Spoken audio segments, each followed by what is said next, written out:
কথা, আমি মনে করি যে আপনার পদক্ষেপটা সঠিকই হয়েছে। এখন পর্যন্ত যা রিপোর্ট বাংলাদেশে পাচ্ছি আর কি।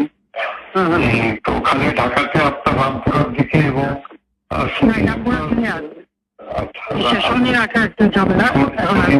কিছু মোল্লারাই 41টা অনেক মাদ্রাসা মাদ্রাসা আছে, ওই দেওয়া হচ্ছে, মাইকিং করতে হচ্ছে।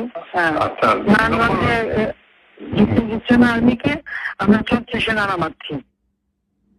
ও আচ্ছা, আমি বলছি ক্যাজুয়ালের দরকার নাই, ওরা ব্যারিকেড আছে তো, ঠিক আছে, আকাশ থেকে নামবে, তার দুই পাশে ধরবে।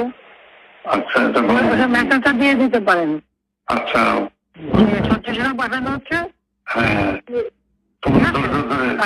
হেলিকপ্টার দিয়ে সোজা বম্বিং করা হবে। আচ্ছা, ঠিক আছে, হেলিকপ্টার উপর দিয়ে মারবে। আচ্ছা।